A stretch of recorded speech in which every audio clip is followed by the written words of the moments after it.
15:35 to 49. Kaya nga itong topic is, will the dead resurrect? Mabanhaw ba ang mga patay? So verse 35, sugod ka, but someone will ask, how are the dead raised? With what kind of body will they come? How foolish! What you saw does not come to life unless it dies. When you sow, you do not plant the body that will be, but just as a seed, perhaps of wheat or of something else. But God gives it a body as He has determined, and to each kind of seed He gives its own body. Not all flesh is the same. People have one kind of flesh, animals have another, birds another, and fish another. There are also heavenly bodies and there are earthly bodies, but the splendor of the heavenly bodies is one kind, and the splendor of the earthly bodies is another. The sun has one kind of splendor, the moon another, and the stars another, and star differs from star in splendor. So will it be with the resurrection of the dead. The body that is sown is perishable, it is raised imperishable. It is sown in dishonor, it is raised in glory. It is sown in weakness, it is raised in power. It is sown natural body, it is raised spiritual body. If there is a natural body, there is also a spiritual body. So it is written, the first man, Adam, became a living being, the last Adam, a life-giving spirit. The spiritual did not come first, but the natural, and after that, the spiritual.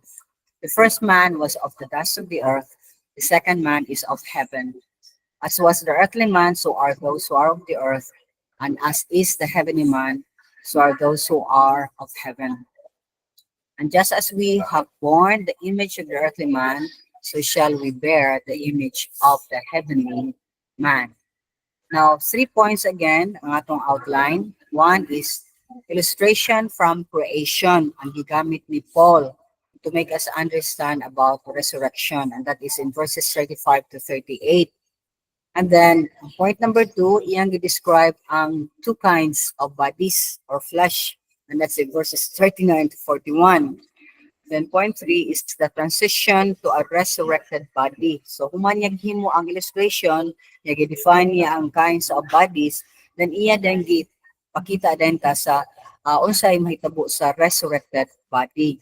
Na ang resurrected body is one, dunay change, no? Dunay change. And then dunay transition, dunay kausaban from natural to spiritual, and that is in verses 42 to 48. So let's go down to atong point number 1. But before that, allow me to give you an introduction na kaning atong study may tungod ni sa resurrection of the dead. Na ang resurrection of the dead is both sa believers and unbelievers. So muhatag ko og gamay nga background sa Book of Daniel or mo-quote ko sa Book of Daniel nga mo-support na there is a resurrection of the dead. For the believers, heaven. For the unbelievers, it will be in hell and they will be eternally in pain. But katong naa ni Kristo Jesus, mubanhaw gikan sa minatay para doon na siya eternal state sa heaven. Eternal na. Yeah, eternal rejoicing also in the presence of God. So a short background sa text sa Daniel chapter 12. Okay? Kailangan tag medyo sa end of this chapter. So sa may background ani sa chapter ang context ani is na the angel appeared to Daniel in a vision. Nya ang angel nisulti ni Daniel sa mga butang nga moabot, no? Nya sa tupa prophecy ni which is fulfilled in our time, or we see the convergence of the prophecies in our time. So ang teacher sa eschatology or ang mga watchmen, muna gitawag nilang convergence. Ang meaning sa convergence is uniformity or meeting together sa mga events written in the Old Testament and written in the New Testament. Nag-abot na. Sa una di siya klaro, but now it's very clear if we are aware of the whole Bible. Okay? So, money ang part of what the angel told Daniel, ang angel mismo ni sulti nga dunay resurrection sa believers of unbelievers. So, asa man ni Daniel chapter 12 verse 1 and 2. At that time, Michael, the archangel who stands guard over your nation, will arise. Then there will be a time of anguish greater than any nations first came into existence. But at that time, every one of your people whose name is written in the book will be rescued. Many of those whose bodies lie dead and buried will rise up, some to everlasting life, and some to shame and everlasting disgrace. So klaro kayo ang gisulti sa angel din hinga moabot ang panahon nga grabe kaayo ang agian sa mga kanasuran nga wa pa gyud nila maagiit bisan sa kaniadto ba. Ya moabot ang panahon nga tanang mga tao kan sa ngalan gisuwat sa libro sa kinabuhi o ang ngalan gisuwat sa libro sa kinabuhi is uh, yours and mine kung ni-receive na ni Jesus Christ. So kung naa ka din na sa book of life, ma-rescue ka. So makita na to din hilagi again na rapture is God's way to rescue. Kuwaon ta niya, una niya idukduk o ihatag ang iyang tanang kapungot, his anger, his wrath on earth. We will be rescued through sayang na ni kaning rapture. Yan, isulti din ang angel sa verse 2. Nga daghan ang mga body nga nangamatay na o gilubong na, mabanhaw. Ang uban nga to sa everlasting life, okay, so tanan ha, believer o unbeliever, matay siya, ang iyang body mo resurrect, pero dunay destination. Everlasting life in heaven or everlasting disgrace and shame which is in hell. So kung ganahan pa jud ka mutan-aw ni ini is it's also in the book of Luke chapter 16. Ang story ni Lazarus o ang rich man para makita-an jud nato nga there is a truth about resurrection. So mo focus lang ta di lang ta mo take up ana sa karon nga mo focus ta sa context karon. So are you ready? Okay, so I hope you're ready. Kaya kibaw po, a lot of people do not understand na dunay pagkabanhaw sa mga minatay. Ya, ikaw sa tingali og ako, sa nani murag di kay ta sure tingali ana unless magsigitag basa sa Bible, then God will always teach us na doon na lagi hope na dili ta mamatay. So there's a saying, pwede ka mataw ka duha, mamatay ra kag kausa. But kung wala kay Kristo, mamatay kag kausa, mataw kag kausa, mamatay kag kaduha. Okay? So mo ni ang point number 1.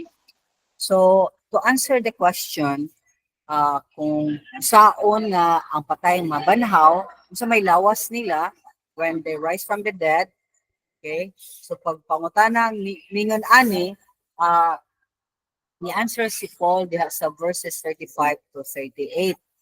So, ang question is how and what. So, si Paul ni answer sa how. Pinaagi sa illustration niya sa seed in verse 36 and 38. Aningon siya nga ang sani kanang dili mo tubo ang usa ka butang kung walay liso nga mamatay. Okay? So di man nimo ang lawas itanom. Itanom nimo ang seed. Okay, so mo na nga ingon si Paul din nga from nature, ang seed comes first before the plant, diba? Kibotan ana. Kailangan mamatay ang liso before mo-produce na og lawas out from it. So ang modern agriculture lang karon magka-reproduce og plant through some procedures without the seed, like markot, no? Markot ka, roots na din ha ang branch, then mukha na mahimo na siyang kahoy. Grafting also is another way. So makita na to nga ang mind of man is evolving, and even right now we can produce a baby sa laboratory lang. Usually babies are born in the womb, and it requires two people, a man and a woman, to reproduce that. Pero karon pwede na artificial insemination. So, tanaw sa nato ang verse 38. Kinsa ang mo determine sa body for each kind of seed. So, ang sa may nadin ha sa verse 38. Who determines? Verse 38, if you read there. God. It's God. Yes, correct. Jeremy, God. God gives it a body. Siya mo determine and to each kind of seed, He gives its own body. Manang, lain nga liso, lain dyan now, no? Even if talking about plants, lain dyan na siya. Sumo na nga, kung ang Ginoo may muhatag og different kinds of body, then maadto ta sa point number 2, ang different kinds of bodies or flesh, which is in verses 39 to 41. So gisulti din hingad, not all flesh is the same. People have one kind of flesh, animals have another, birds another, and fish another. There are also heavenly bodies and there are earthly bodies. But the splendor of the heavenly bodies is one kind, and the splendor of the earthly bodies is another. The sun has one kind of splendor, the moon another, and the stars another. And star differs from star in splendor. So, in verse 39, gi-explain ni Paul ang different kinds of bodies, lain ang lawas nga gihimo sa Ginoo. Yeah, again, iyang gi-use ang creation sa Ginoo. God created man, lahi ang iyang lawas, compared sa lawas sa animals, compared sa lawas sa birds, compared sa lawas sa fish. Okay? So, these are creation na inhabit o nagpuyo sa land. These are creation na nga to sa hangin, naglutaw-lutaw, nag-fly-fly, o ang mga creation nga na under the sea. So, makakita ang nga God is makayong very creative. Kaya makita sa nato nga each and everyone is really different and everyone is beautifully created by our beautiful God. So, it's a wonder, di ba? Wonderful kaayo jud ang gibuhat sa Ginoo. Mabisan kita, why ko ikumpara sa tao compared sa birds, sa animals, wala fish, layo ra na sila nato. So, I would like to ask, is like God, napay ika-compare sa Ginoo nga dili ta mo acknowledge niya as the one true God? So manang we must learn to focus on God the creator and maker of all things. Kay siya nagbuhat sa nakita ug mga butang nga dili makita. Now, mag-use gihapon si Paul og illustration anang mga butanga aron mo connect siya about sa resurrected bodies. Diin iyang gigrupo sa ning two kinds of bodies na ato makita in verse 42 and ang kaning two kinds of bodies in verse 40 lahi ra gyud from each other in content, in distance, and context. Now kay ngano man, so after distinguishing man, animals, birds, and fish, iyan na siyang gigrupo into earthly bodies and heavenly bodies. Kaya na may mga gi-create ang Ginoo sa gi-create ang Ginoo din sa kayutaan. So, makita nimo nga slowly isig abli gipakita ang bigger picture ni Paul nga maklaro kay nato nga there is disparity, doon na yun akong kalahian between the splendor or the glory sa earthly bodies and sa heavenly bodies. Mo na makita na to sa verse 41. So, unsa may nakalahi or unsa may nakakompose sa earthly or compromise on what comprises the earthly and the heavenly bodies. Now, kumingong kagug heavenly bodies, as amplified Bible, ikag heavenly, we're talking about the sun, the moon, and the stars. Okay, when we look up, these are the things we see. Okay, kung ikag earthly bodies, of course, magkita nimo tao, human beings, animals, plants. Okay, so mo na ang iyang gi-separate. These are heavenly bodies and these are earthly bodies. Now, pag ingon niya nga, lahi-lahi is sila glory. So may meaning aning word nga glory? The word glory is doxa. D-O-X-A sa Greek. So may meaning ni anang glory? Ang praise niya, ang honor niya, or glory sa earthly bodies and heavenly bodies are different. Di ba makakita ta, ay kagwapa niya, ay kagwapo niya, ay kanindot niya mata, uy, ala, kanina tiyang legs, anak, sa tao. Daghan kay kaninduta ni tanong mo, oy, matanong sa kaglenga tanong, ala, kagwapa ni tanong mo. At in fact, it brings smile to our face. Actually, dito, CP Wi-Fi. Gawas. So, lahi-lahi siya og beauty. So, when we praise a certain thing, it's because there are things that are different good from each other. Kinsa may makahimo, anak. Kasi makahimo, anak. Nga lain ang beauty nga mangangha kayo will be in awe. Ha?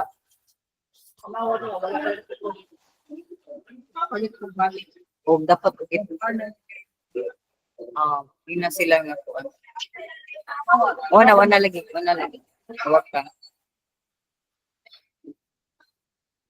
Dapat inform sila. Dapat nangutan na pila ka minutes. You're still on. You're still on. We still hear you. I'm still on? You're on. On. We hear you. Okay. Because ang Wi-Fi na ko diri is already out. So I'm on. Kadungog man minimo. Okay, sige. So I will continue. And we have to buy so that the connection will continue. So that's business. So manang, if you look at the sun compared to the moon and the stars, would differ in praise, in honor, or glory. And even the stars from another star, different good. And if you try to look at Google lang ka, look at the different stars, ma-amaze ka nga, lalain din sila ukuma. Okay, nga lalain din siya. So each one is different from each other. So can you imagine the genius of God? He's smart kayang Ginoo. So again, who is like God? Who is like our God? Why ika-compare with our God? Okay, so that's why we need to really understand that the creation itself speaks to us that there is God. Now, ngarita sa point number 3, okay, from those illustrations, gamit ni Paul na ni transition siya to a resurrected body. Okay, so manang sa verse 42-44, ningon siya, so kung mauna siya, so mauni, it will be sa resurrection of the dead. Kaya ang body that is sown is perishable. Ang gilabay na asin, perish na mamatay yun na. But ma-raise na nga imperishable. It's about the resurrected body, ha? So, our body, old body, will perish. But the moment we rise up from the grave, imperishable, dili na namamatay ng body. It's a body that will live forever and ever and ever. So, the old body in verse 43 is sown in dishonor. It is raised in glory. Kay daghan mag-apan. There are so many weaknesses in our body. We have so many faults in our faces, in our bodies. Okay? But the moment you are raised, you become very beautiful. No pimples, no marks, no whatever. If there's anything wrong with our face or with our arms or with our legs or with our whole body, even with our hair, it's going to be gone because in glorious body naman ta, gitawag og glorified body. So Jesus Christ rose from the grave with a glorified body. But some scholars actually said glorified body is kanang mulusot, no, mo fly, mulusot og walls, and mukaon gihapon, and supposedly perfect. There's no wounds or whatever. But in the case of Jesus Christ, some scholars, Bible scholars said, you will know it is Christ Jesus. And we know that because when he entered in the wall and the apostles were there eating or they were praying together and they were so afraid to go out, and Jesus Christ said, do you have any food? And they were just, where did he come from? Kaya what man siya ni enter through the door. And they were so afraid that he said, relax, it's me. Look at my hands. Look at my side. So so sa side bitaw gitungab siya to test if he's alive. Niya water gas out instead of blood. Niyang iyang nails sa iyang hands. So he said, it's me. So makita sa nimo nga iyang face, but it is like recognize si Jesus Christ. There was do na gyud transformation. Okay? So, malagay ang uban said, uh, yeah, I'm still here. I'm still here, no? Yeah. Okay, I'm still here. Thank you. So, they said nga, say na ni, di ko no, makarecognize di ko no tat mo sa naong ni Jesus Christ is na ang mga marks ko, no? Now, that's the view of some scholars. But there's a friend of mine, okay, nga gipakitaan siya. Okay, yun siya nga, hala, I know it's God, but beyond recognition ang iyang face kay kana bitong bunog kayo nga naong nga burutan na nga daghan kay samad kay bloody and a lot of wounds. There's no more eyes, there's no more nose, there's no more lips because everything is just bloody. It's like a meat that was chopped. Okay, ibutiyok. So, ingon siya nga, God is sitting on his right hand at the Father, and you can recognize it's Jesus Christ because his his face is marred with so much wounds. So I don't know why, but ipakita ko sa Ginoo nga he is really makarecognize yun ta nga he is the one that they first. Okay, so these are the side stories that I'm raising and telling you. And another description ni Paul sa body na to is sown in weakness. It is raised in power. We are all weak. We have weaknesses. Others have weaknesses in eating. Others have weaknesses in cheating. Others have weaknesses in slandering. Others have weaknesses in greediness, or you know. And God is working on each and every one of us. Ang uban is so engrossed in sex. Ang uban are into a lot of immoralities, and that's through weakness. And others are in drugs. Others are, various kinds, because sin, our sinful nature is immeasurable. You name it, naghandod kayo na. And we major on some certain things, minor ang ubang sins, but we are all weak. That's why if somebody sin, we hate the sin but love the sinner. We don't condemn. Di sa ta mo condone sa iyang sala. Di sa ta na to nga, ay, nanagyo na siya, he's really like that, or she's really like that. No. Because kung inana siya, how about you? What's your weakness? Kung nakabuhat siya ng ani, kung nabayad siya, natumboy siya, or whatever siya, how about you? What are you? No, we need to really bring out that weaknesses to God. So mao na nga, whatever weaknesses we have internally, mentally, emotionally, okay, physically, whatever weakness it is, wala na. Okay, you will be raised in power, because sinful nature will not be part of us anymore when we are resurrected from the grave. Can you imagine that we will be perfect, because we'll be with the King who is perfect in beauty and in power. So, and then iyang utang sa verse 44, it is sown a natural body, natural nga body na, but erased up na in a spiritual body. So, mao na atong mga observation, okay, of the resurrected body. Hindi ko na po, perishable, when it is raised, when it rise, grabe kay daghang kay sige mga bata. But distracted ko. But thank you, Lord, for the place. Thank you for the Wi-Fi. Thank you for the connection. So, maperish ta, but when we rise from the grave, imperishable. Now, I'm talking about here, believer of unbeliever. Okay? So, in this honor, kaningan hindapita, murag lahi na ni. Okay? This is about really the believer. Okay? Ma-raise ka in glory. Disown ka in weakness, you'll be raised in power. You disown a natural body para na ko dispose the unbeliever and the believer. Kay ang spiritual, may man kang kuan, mura naman kag spirit. Okay?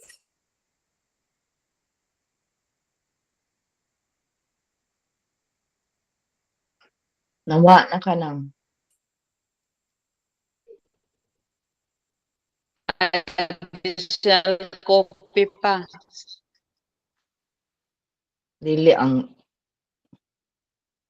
katulaging gingon nila nga limited ang ilang wifi, kinanglan mo kuan ka. Kasi may anak, Rodella, Mourinho ka. Order Order lang. ka. Ah, Here. Another order. Oo. Another food ang ibibigay. Ang ingatan. So, mag-reconnect. CPU, kanay lagi. you are on. You are on. I'm You on. are on. Pero ako po nag-connect actually. Hindi, connect lagi po balik niya. You are on. We hear you. We see you. Yes. Yes. We hear you. We see you. Oh, nawa na po. This waka. We hear you. We hear you. Now we see you.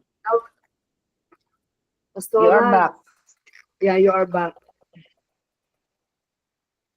Nihang siya, no? Okay, yeah, I'll just connect work down. Okay. Putting back. You're welcome. Actually, no, M. Okay naman lang. Kadungog na minimo. Kakita na minimo. Kasabot namin. Wala. I have to reconnect officially. Four. C. So, the second later.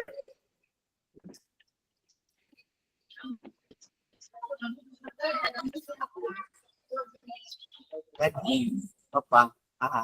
Can you hear me? Yes, loud and clear.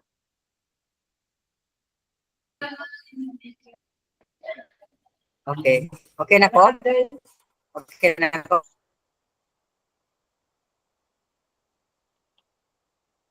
We can hear you. We can hear you. We can hear you. Okay, sige. So, thank you, Lord.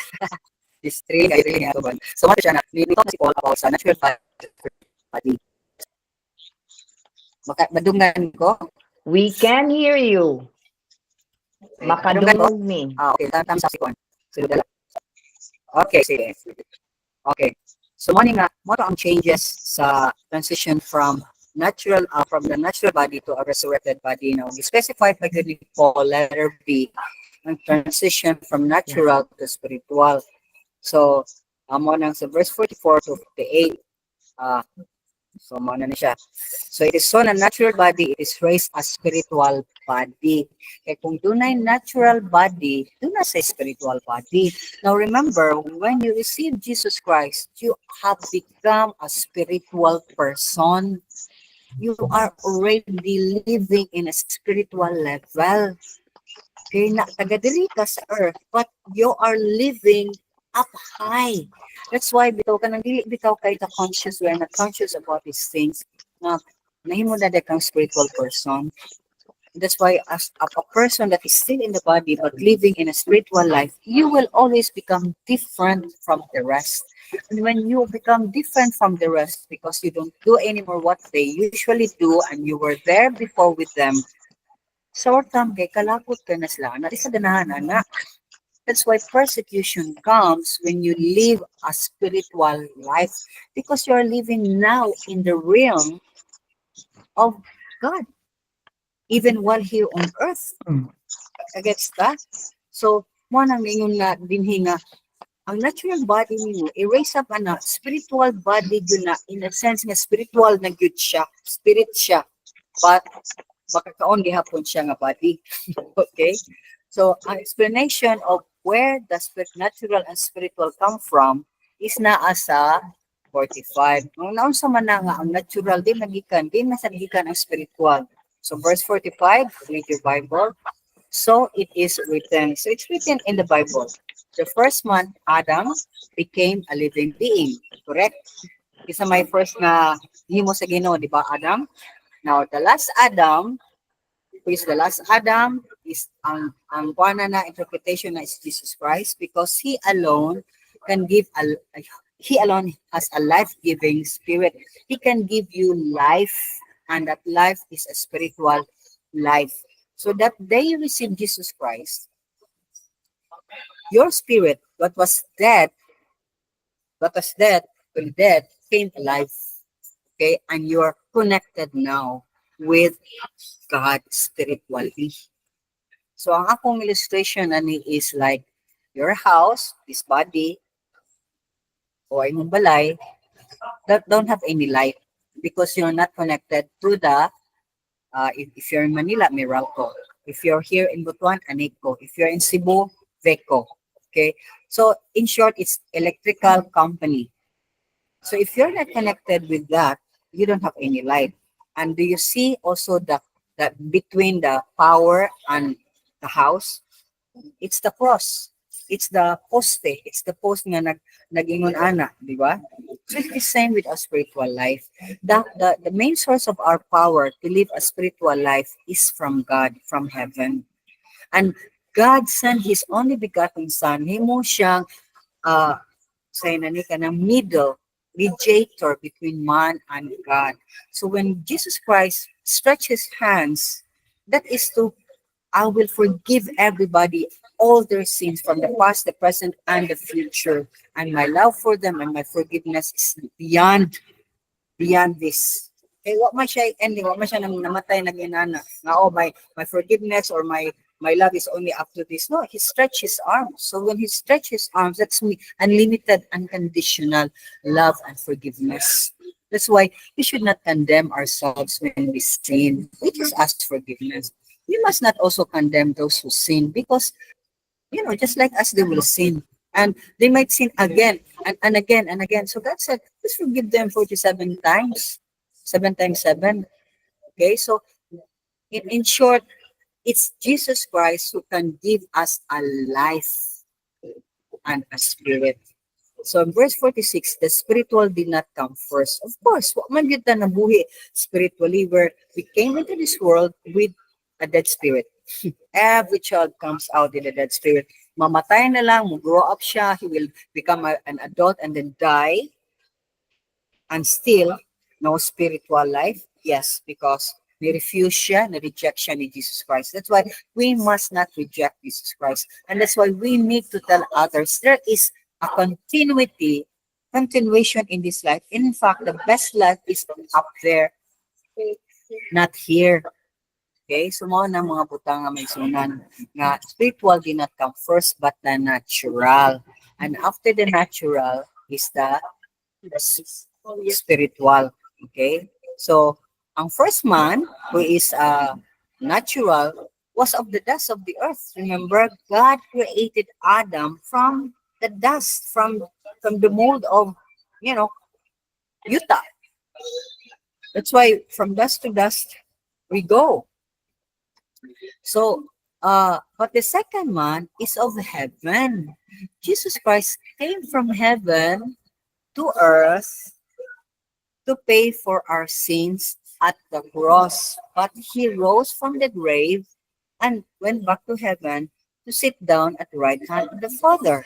So he is the second one and he's from heaven. That's why there's no other God that we must worship because all the other gods are man and are made by man. Okay? So magpusog ta manghimog produce tag mga gods when there's only one God, and we don't have to produce another God because Jesus Christ is the only God that we need to worship and believe and place our faith, and the God that we must give our all, give our life even back to Him. So masa na a description of the natural man is earthly. So are those who are of the earth. So tanan nga walay Ginoo, earthly guna siya. In fact, the term is worldly because the world system is dominated, run by Satan. Satan runs the world right now. Pero ang heavenly man, okay, are those of heaven. So kung nakadinhi, but your name is already in the book of life, you are already a citizen of heaven, the book of Philippians. Yes, you may have a passport, ang uban, dual passport, American and Filipino, but there's another passport if you're a believer, a citizen of heaven. Kung sa mong passport, still you have citizenship in heaven because of the blood of Jesus Christ. And then, the end ni Paul din hingan, hinta mo ends of verse 49. Yun siya nga, just as we have born in the image of earthly man, sa atong natural body, ang atong image is sinner. Mo atong earthly man, si Adam. Sinner naman, rebellious, always doing his own thing, doing his own will. Di maminaw sa Ginoo, di musik sa will sa Ginoo. They love pleasure, they love money, they love popularity. Mao man na ang earthly man, and that's how we projected ourselves. If I have more money and if I'm successful, I'm better than others. But now, when you bear the image of the heavenly man who is Jesus Christ, you don't care if you don't have money. You don't care if you are not sikat anymore. You don't care if you are not successful. As long as you are successfully in the Lord Jesus Christ. That's the greatest success. Nga successful ka in the terms nga ni obey ka sa Ginoo while here on earth. So what kind of what kind of person do you want to be? Resurrected but in hell or resurrected but in heaven? So let me close this. The Bible is clear about the resurrection of the dead.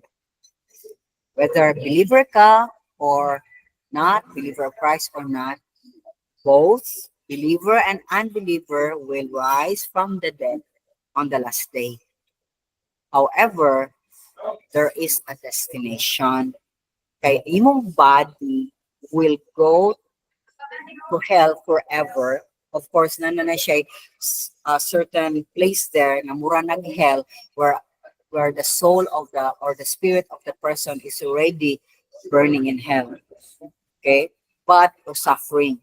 But a person, even if her body is still here on earth, ang imong spirit is already rejoicing in heaven.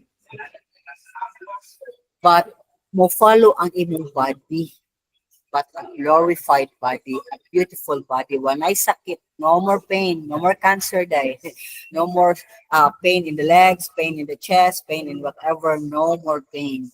Because everything in heaven will be perfect. But decision, that is a decision that every individual has to make, young or old alike. Now, the question is, how about you? Naghimo na ba kag decision o klaro to make Jesus your Lord and Savior? Have you made decision to make Jesus your Lord and Savior?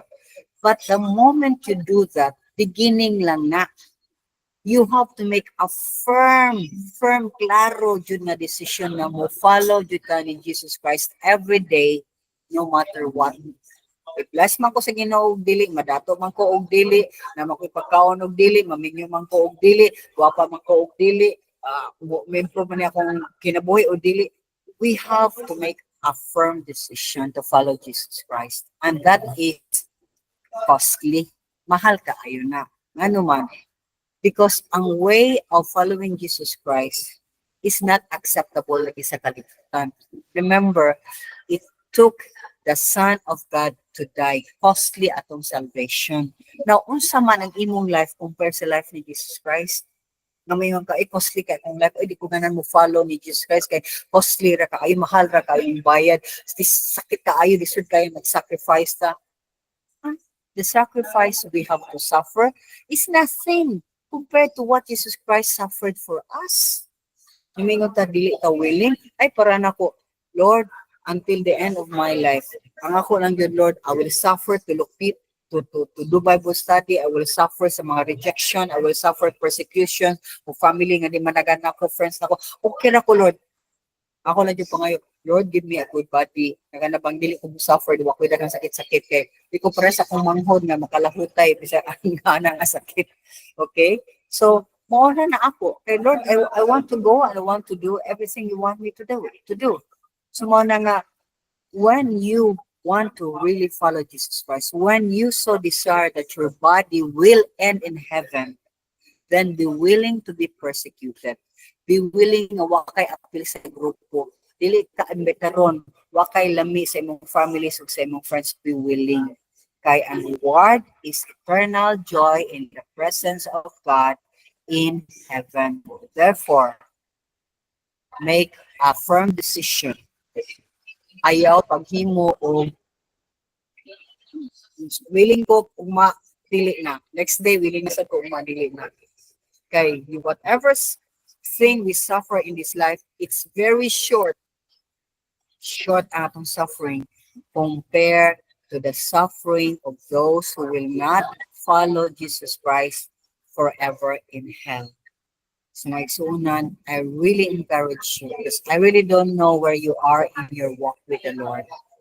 Make a sure choice to follow the Lord.